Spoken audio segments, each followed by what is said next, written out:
So it is now the policy of the United States to use offensive cyber operations to cause friction, to degrade adversary operations in the name of deterrence. Right? That is now the policy as of September. Not just that we're going to do it, and we'll walk through the logic, but we're going to do it for deterrence. Right? And so that's been a big issue, right? Is what does deterrence even mean in this space? Well, it's now the policy that we don't just want deterrence, but we're going to attack back to do it. And very specifically, and so the Bolton comments, he says what we're trying to do, but I thought very interestingly, someone asked him about OPM, and he said, yes, specifically OPM is the kind of incidents that we want to deter. And we're going to come back to that, and we're going to come back to that point. And so we led to the debate earlier, and the actual debate is there's the hawkish view that this more forceful approach to offensive cyber operations is going to lead to some kind of deterrence, and it's going to deter our adversaries, and they won't do as much to us in the future. However, there's also what we call the owlish view, where we're a little more cautious and more worried that these offensive cyber operations may backfire, leading to more attacks. The problem at the end of the day is there's little evidence either way. So what we want to do is try to find some kind of framework to fix that. So we want to move to some kind of transparent framework so we can start to collect and assess evidence of whether or not the US government's deterrence efforts are in fact doing something. Lots of caveats with this. We can't get to real causation in most cases. There's going to be operations that happen that we don't know about from the offensive side standpoint. There are going to be operations that our adversaries are doing that we don't catch, that we don't see. So it's going to be difficult to measure that on either side. But some analysis that we could do could be very suggestive at the end of the day.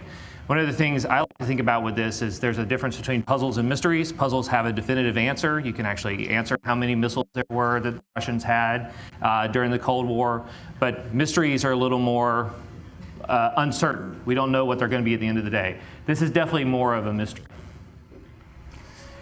And so bringing in there's a concept that we took from control theory, but in international relations, where we're looking at feedback loops. And one of my colleagues at Columbia, Bob Jervis, was especially well known of looking at and bringing this kinds of systems theory into international relations, and especially the idea of feedback loops. And so we'll talk about that. Of the US argument is that deterrence will impose negative feedback on the system. If you impose negative feedback, that's like your thermostat. If you start going towards the extremes, negative feedback will bring you back in towards the mean, towards the norm, and that's the US argument. Of course, it's entirely possible that if you're in a fight and pitting the other guy more is going to induce positive feedback. That is, instead of being a thermostat where you bring back towards the mean, you're trying to drive when your car is spinning on ice, right? It's really easy to overcorrect. Any input you might do might push you farther and farther and farther to the extremes. And so instead of seeing a decrease, instead of dampening the competition, you're actually amplifying, you're increasing the competition. So we don't know. Right? If you hear someone say this is or isn't going to work, that's why we call this the owlish view. It's an experiment. There is no evidence, or there's not much evidence either way to try and answer that. So this is, how I see it, the hypothesis, right? Because it's political science, so we have to have a hypothesis of the current US argument that's being advanced by Bolton and US Cyber Command. Because adversaries are conducting destabilizing attacks, U.S. forces has to use counteroffensive cyber operations to defend forward, to apply friction with reduced operational constraints. So that will immediately have an effect to degrade adversary capabilities by, for example, going after their command and control. Right? If they don't have the command and control, or even taking down their own environments, like going back in and affecting GRU systems directly. That will give them less capability. So that reduces their ability to attack, as they have to then spend more resources on defense. Over the longer term, also the US wants to hold their targets at risk, like, hey, let's get in their wires so that they'll be less likely to do something on our wires.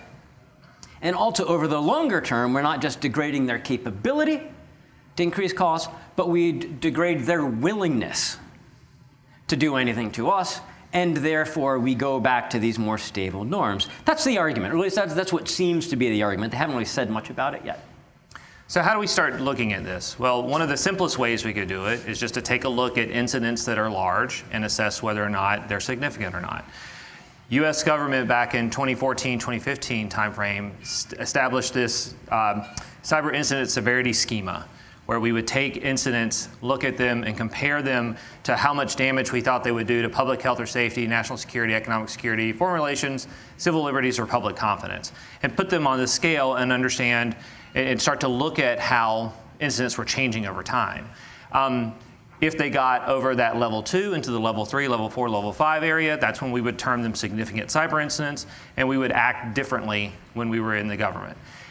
This is still in use. This is something that's been out in the public for a while. It's been part of the National Cyber Incident Response Plan.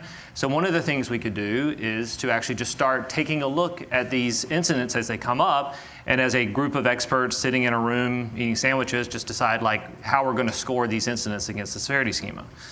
Yeah, and of course that's a very simple way, but again, and I've got international relations colleagues here who are screaming internally, it's not that simple, you've got to measure better, you have to have a baseline, and of course that's right, but we also have to separate, we've got an academic question of how this works, we also have a very immediate policy question, and when you're working policy you need rough and ready, and so we're willing to look at rough and ready.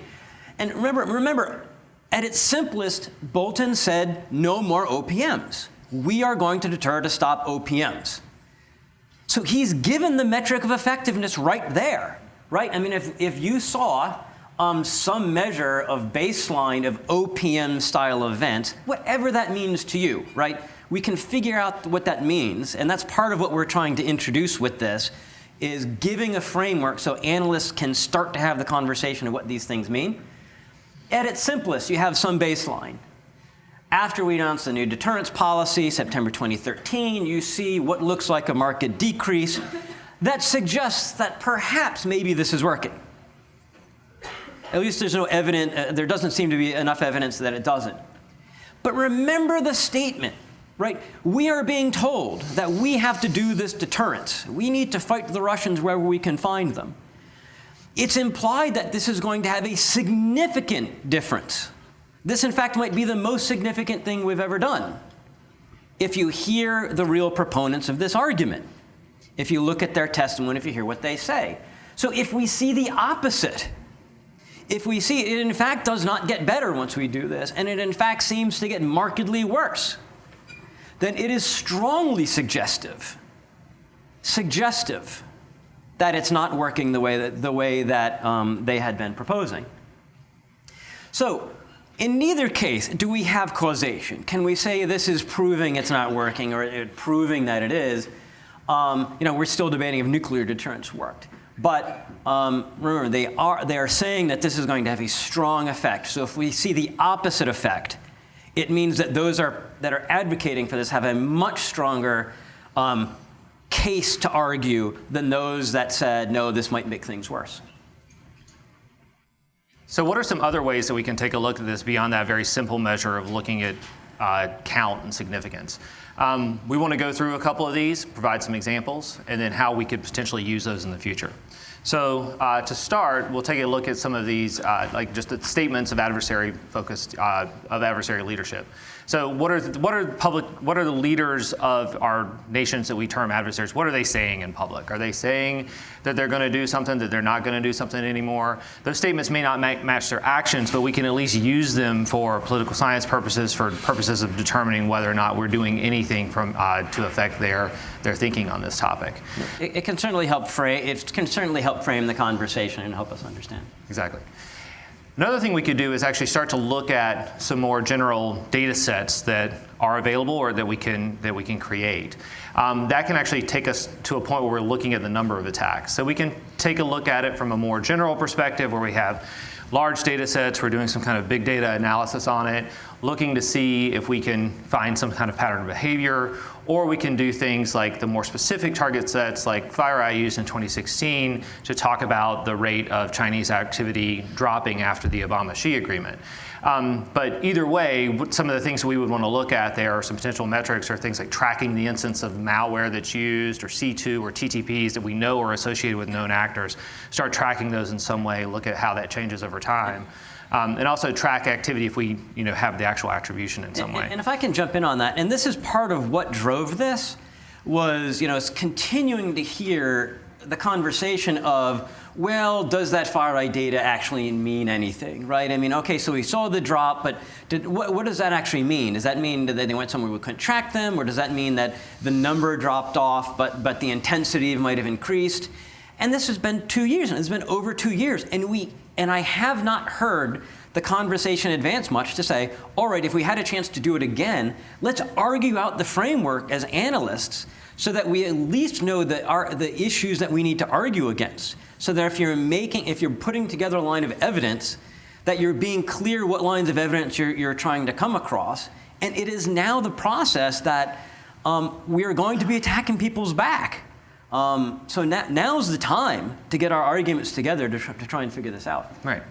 And likewise, we can also look at potential target sets. So we know that intrusions into some target sets might be destabilizing, like Alex was talking about, any kind of instances of cyber incidents happening at nuclear facilities, in the electrical grid, anything like that. So that kind of thing can be pretty simple to look at. Like we would consider that significant if they're in or if they're not in. We may also want to be paying attention to where are they in those networks. Are they only on the business networks, or are they finding a way into the operational technology networks? But either way, that kind of presence can also be a potential indicator or metric that we can use in the future. We can do that through tracking any kind of indicators associated with targeted critical infrastructure sectors along those lines. Yeah, I mean, and so we can have, if we have a bear still in the wire, question mark, if it looks like that's decreasing, if it looks like it's pulling out, those are the norms that we're arguing for. That's what we're trying to deter, and so that is useful. We had a couple of other categories that we jumped in, and we're still working through these. But there's a categories of attack that the U.S. has been upset about in other countries because we say they're reckless. You weren't careful about what you were doing in this attack. NotPetya and WannaCry are the obvious examples, right? The White House, Tom Bossert, the State Department, they went out, they got the other countries to come in and say, look, this is beyond the pale, you can't do this. We weren't saying your original target might have been bad. They were saying the way that this splashed out and affected others is intolerable and it must stop. So that gives us a category of reckless attacks that we can look at and say, all right, was this particularly reckless? We want to see fewer, no more WannaCries, NotPetya. We've got a relatively easy metric to look at these reckless style attacks. That's different from brazen attacks, right? Regardless of whether or not we think OPM was okay or not, Bolton said it's the kind of thing we want to stop because it was seen as brazen. It was well beyond, in the minds of some, it was well beyond what had happened before. It's crossing thresholds. It's the kind of thing that could be destabilizing, or you have to say, or beyond a particular policymaker's or a country's red lines. Certainly, we could say anything that causes death and destruction, especially outside of a war zone. We would say we could call brazen, and especially we might put in Olympic destroy or other kind of false flag sorts of attacks, especially if you're trying to goad parties into fighting in that. We can look at those kinds of brazen attacks. And last, and this one I'm still working through, I call it aggressive attacks, and this is more about TTPs, right? Because from the analysts I've talked to, after Crimea, you saw a change in the Russian behavior. Whereas beforehand, they were so tradecraft, you catch them, they step back. Whereas after Crimea, they would be in and they would be fighting for access. That seems like it's important for deterrence purposes, and so we're calling those aggressive, where you see an adversary much more willing to fight in their TTPs and step up, and so we're looking to track that way. And that's a few other categories. So we think those are the main categories. There's a few other things that we might want to know. We'd love to know. If we really want to know this, we should know what punches the U.S. or Israel or other allies are throwing as well, because Shamoon might have seemed like an incredible escalation, but the Iranians were hit by Wiper and Stuxnet not long before, so that might actually be something that's actually quite proportional, but you wouldn't know that unless you know which punches they had taken beforehand, so that would be very useful, especially for causation. Also, it'd be interesting to get metrics of the overall relationships. I suspect we can get that from political risk firms or others, because if you're seeing an increase in cyber activity matched with a warming of overall relations, that would probably help tell you something and give you some context for figuring out what the metrics might mean. And finally, a quick aside on how we may end up doing this, at least from CTA's perspective. One of the things we're doing is collecting data from our members on a regular basis that can then be shared to use for them to protect their customers, disrupt adversaries, elevate overall cybersecurity. So the data that we collect, we're constantly taking in these types of observables, these files, IP addresses, domain names, URIs, these kinds of IOCs that our members can then use for protection. And I think what will be most important for this type of work is the context that we're also collecting with that. So when our members submit those observables, they're also providing with them malware names, first seen, last seen, what TTPs were being used with those indicators, the threat actors, the intrusion sets, the campaigns. That kind of stuff is ripe for being able to look through that data to find these kinds of answers. So we're going to be working with our members to do that over time. Yeah. And by the way, if you see speakers that are up here and they're shaking a little bit, it's not because they're nervous. It is freaking cold up here. Like, it is really freezing. My knees are knocking.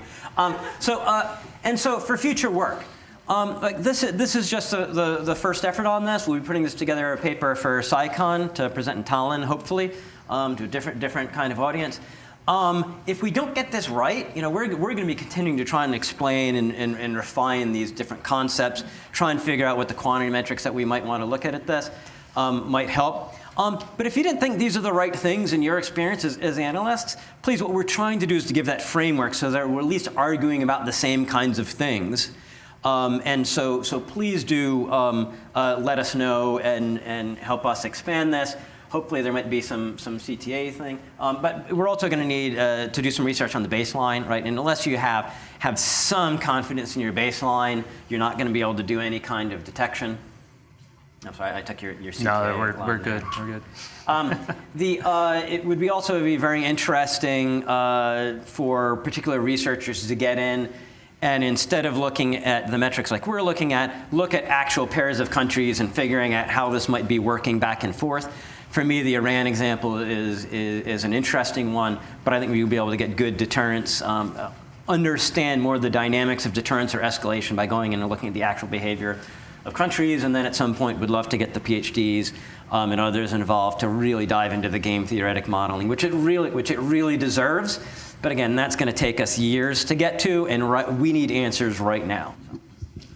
Thanks. It's a really interesting talk. I think the OPM example is a really interesting one, just because it's so controversial in terms of like considering what is legitimate adversary behavior.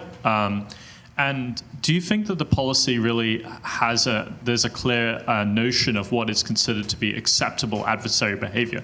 As I know, as you mentioned previously, the Xi Jinping-Obama agreement does outline what is considered, to be like acceptable competition in cyberspace.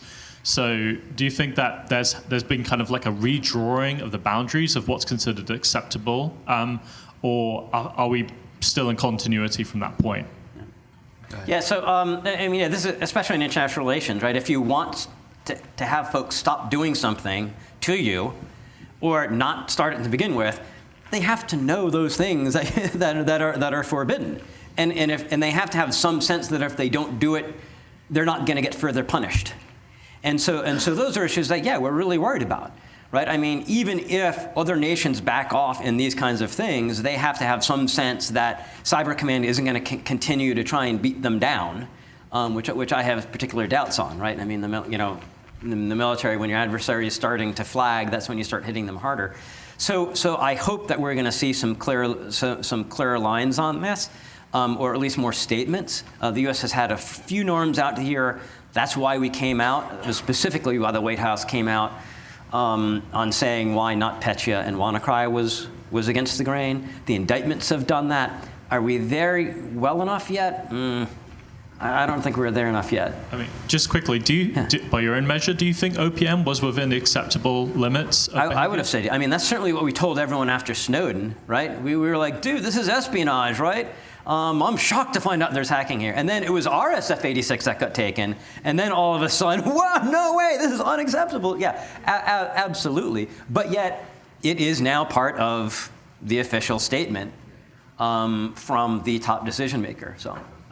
One statement, one question. The statement, I think you may have a challenge on the aggressive category, just because in my experience, I work at FireEye, most organizations I've investigated or threat actors that take the time to get into a place want to stay in, and so when you try and start to remediate or take actions, they're going to be aggressive in terms of pushing back against that. So I think you may have a challenge there. The other one is from a question perspective, how do you handle the sample bias problem where the preponderance of activity actually isn't publicly reported, or the impact of it isn't necessarily known or selectively reported?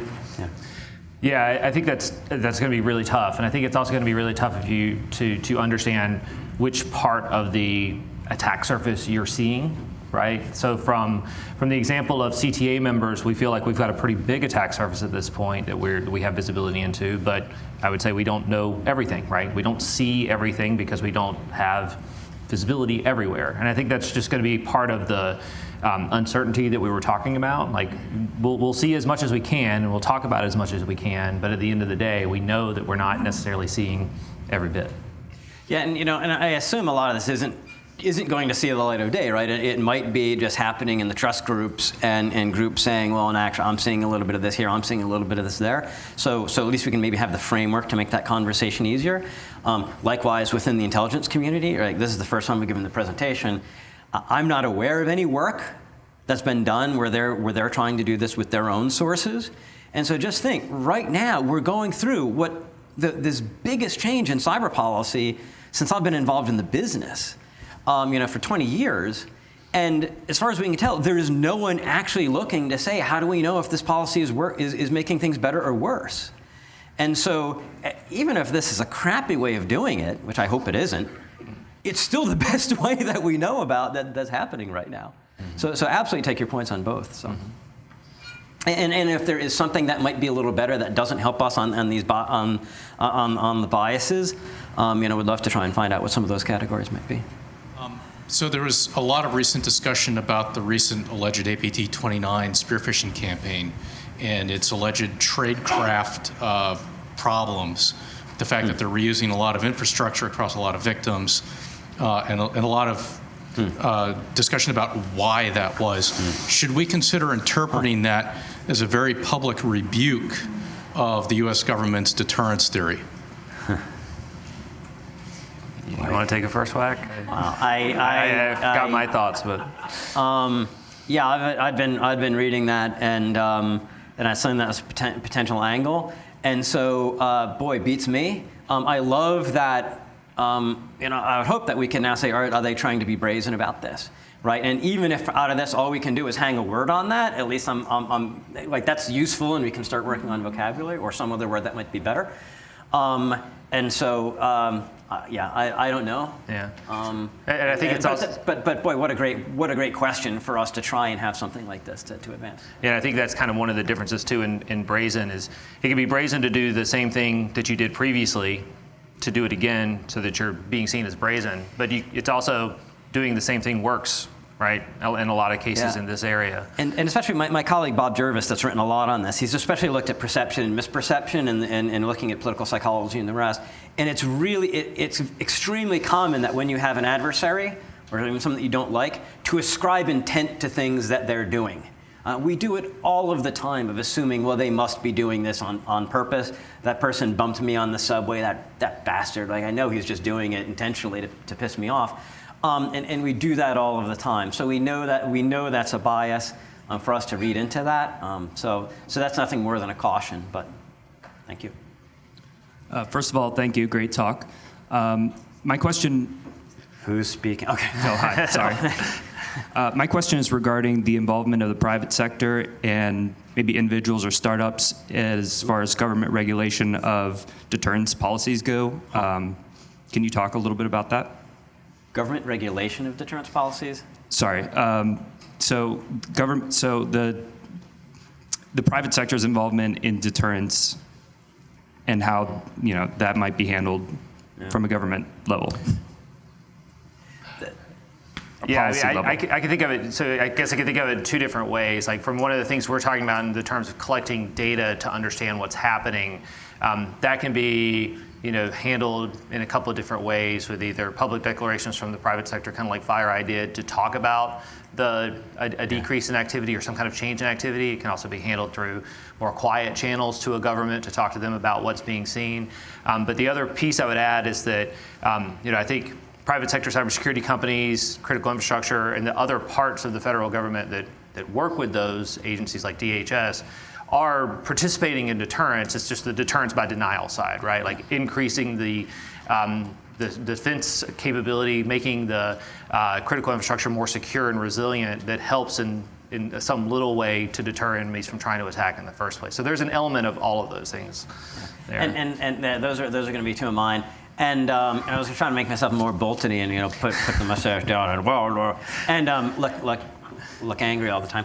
And the third might be if we're looking in friction, imposing friction is a good thing by directly taking down C2. Well, we do botnet takedowns, which isn't far away, right? We don't have to call that active cyber defense and thinking about that by saying more things like botnet takedowns could certainly aid the overall causing friction on the other side in imposing costs.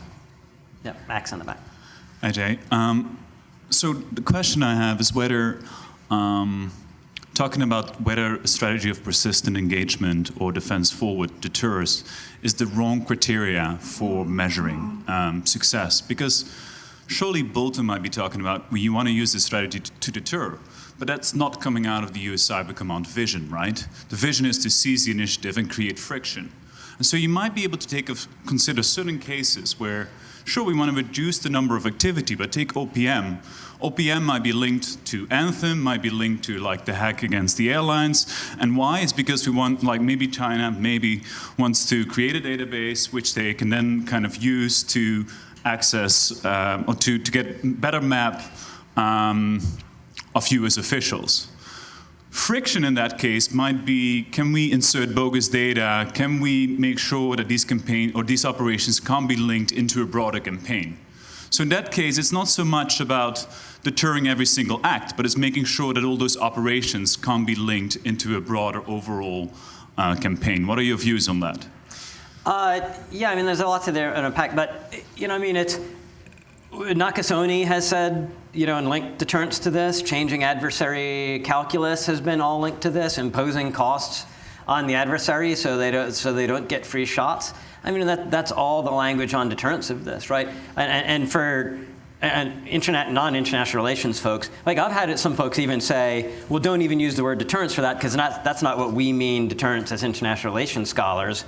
But when the senior policymaker involved has said specifically we're doing it for deterrence, right? So it's tough to deter. Normally when we say deter, we're thinking Cold War, right? We want to make sure folks aren't using nuclear weapons on each other. It's a very obvious thing. This is intra-war, right? We're in the midst of it. It's more compellence. Someone's doing stuff and we want to force them to stop. And so it's true, this isn't necessarily deterrence in that sense. It's trying to get the other person to stop doing that they're doing. And that has a very different set of dynamics. And so there's a lot of rich stuff. And it's been fun to watch as the political science and international relations folks, the folks that try and study war and peace at deeper levels do roll up our sleeves on this. Max has been doing a lot. Richard Harknett, Michael Fisher-Keller, Michael Solomar, there's been a lot of good work on this, Kate Charlotte. And what's especially interesting is this Cyber Command vision was written by international relations scholars, right? Or they did a lot of the initial work to put this together. So it's a very different kind of thing. One last question. Thank you. A lot of the framework and early deterrence discussion has been around specific incidents by sophisticated adversaries. I was wondering if you think it's a similar problem or slightly different, or how you would conceptualize seeking to deter capability development from less sophisticated state-affiliated actors rather than stopping the next OPM by an already sophisticated capable actor or something like that. I think that's a pretty unique question to the cybersecurity space, right? Because we have, you have it both ways. You have it where you're talking about a non-nation state actor who you may term being less sophisticated, getting some capability and doing something bad. The unique thing is we also have that on the defense side in cyberspace, right? Like what stopped WannaCry? It wasn't necessarily a government. It was somebody, an individual finding the kill switch and registering the domain, right? So the cybersecurity space is much more complicated that way. We have so many players in it. We're not going to be able to deter all of them. We have capabilities to do that. I think most of that's going to come from a law enforcement angle, right? Like you're going to have the FBI trying to go after the kind of more one-off actors. But we also want to think about what those individuals can do from a defense perspective as well. And if I can take it back for 1 second, I'm sorry, I'm not going to add to this point. I'm kind of going to go back to Max's point a little bit, so my apologies for that. If I were briefing this to a Microsoft audience, I would say we're talking about digital peace here. Let's measure digital peace, and I'd have the same metrics. If we're having a norms conversation, and saying, are we seeing, we're out pushing norms and we need rules of the road, we would have pretty much the same set of categories, I think. A lot of, it was started in international law. I had a guy named Tom Winkfield, he's now at NDU, say the main things you're looking for are scope, duration, and intensity. And if the scope, duration, and intensity of an attack are so bad, it might be considered an armed attack or an act of war. And largely the metrics that we're looking at here are around the scope, duration, and intensity to measure this. We're just putting it in the framework of deterrence because that's where Bolton put it. So, great. That's that. Yeah. Great. All right. Thank you very much. Thanks.